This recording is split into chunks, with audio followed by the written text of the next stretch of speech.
So most people actually do want to save and invest their money. The problem really lies in the way that we approach the entire thing, because what we say is we're going to do everything else first, and hopefully at the end of the month we'll have enough money left over for us to actually get to save. But is there really enough money at the end of the month for us to do that? No, there's never enough money at the end of the month for us to save. And that's because you get lost in the month. You're paying your bills, you've done your entertainment, and somehow you've gone on a weekend away, and a lot of other things happen during the month, and it becomes a blur. And by the time you get to the end of the month, you just don't have the money to save. And that's where the problem lies. We're making saving more of an afterthought than a priority. And this is why I actually like the concept of paying yourself first, because it actually makes saving a priority rather than an afterthought. So it actually ensures that we hit our savings goal or our saving targets every single month. So in this video, I want to talk about the concept of paying yourself first, what it actually means, why it's so important, and how you can actually practically implement it into your own life.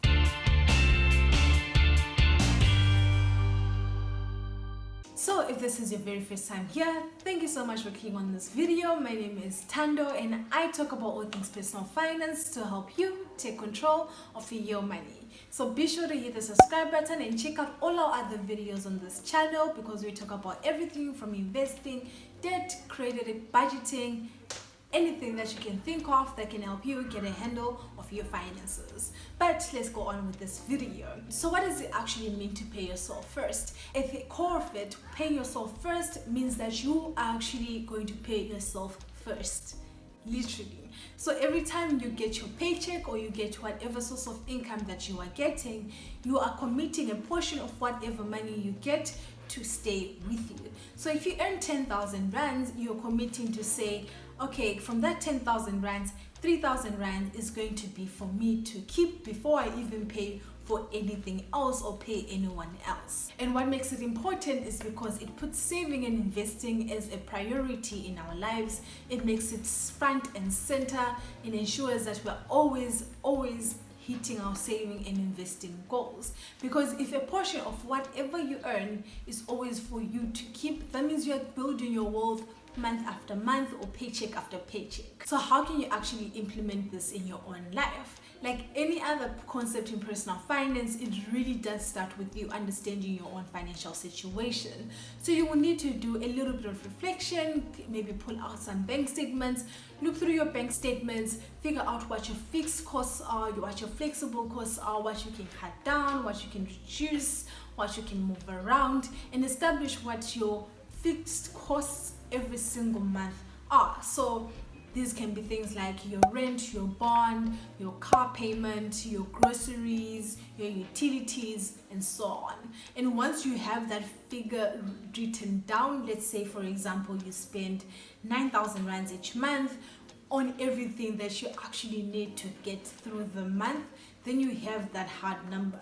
Once you have that hard number, you then look at your income and subtract the amount that you actually need to live your life each month from that income. It gives you the amount of money that you have left over that is flexible, that you can do whatever you wish with it. So let's say you earn 20,000 rands and your fixed expenses are 9,000 rands. That leaves you with 11,000 rands to actually play around with. So once you have that, then you have to decide what portion of that money do you want to keep each month. In other words, how much of that money do you want to save and how much of that money do you want to invest? And then you commit to that number. Let's say you want to save and invest up to 5,000 rands each month, regardless of whatever happens around you.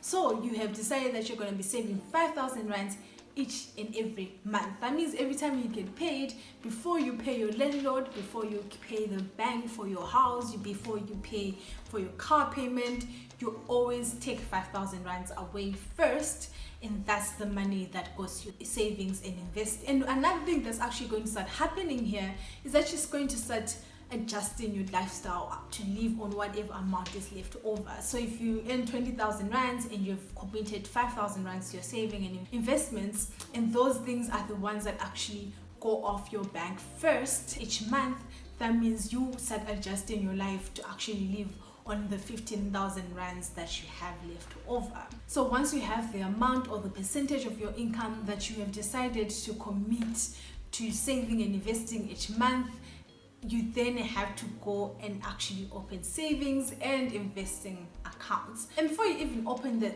savings and investment accounts, you have to decide what the goals attached to those particular accounts are, because that's going to determine, one, what accounts you open, and two, how much you're actually going to be depositing in those different accounts each month. So for example, you might want to open a savings account to start saving up for an emergency fund. You might want to open an investment account to start investing for retirement, and so on. The secret sauce here, I know I'm saying secret sauce, but it's really not a secret, is automating those payments to those accounts. So if you open an investment account, you open a savings account, and you decide that you actually want to put 2,000 rands into your savings account each month, and then you want to put 3,000 rands into your investment account each month, then you automate those debit orders each and every month, so that you don't have to think about it. And it takes away that friction of you having to every single month actively decide to actually put that money away and ending up actually not doing it. Some festival came up and you feel like going to it. It actually commits you to whatever goals that you've actually set for yourself. So in summary, to practically implement paying yourself first into your own finances, you first have to understand what your financial situation is. You have to understand what your fixed costs are, what you need, how much money you need to actually survive month to month, and then you have to commit to a set amount of money that you want to save and invest each month, and ensure that that is the first money that is actually taken away from your account, so that you can start adjusting your life to live on whatever is left after that. And the secret sauce to make everything happen with paying yourself first is automating every single payment to your savings and investment accounts, so every month you don't even have to think about it and you're still paying yourself first. And it takes away that dreadful feeling at the end of the month where you feel like you haven't saved but you had so much money, you know, because you're doing it at the beginning of the month now, and it becomes the very first thing that you actually do with your money. I really hope that this video helps you understand the concept of paying yourself first, and it helps you actually implement it in your own life, because it is a life-changing practice. It will help you to really start building your wealth. But anyway guys, thank you so much for watching this video. Be sure to hit the like button if you enjoyed this content. Leave your comment down below, and I will see you on my next video. Bye guys.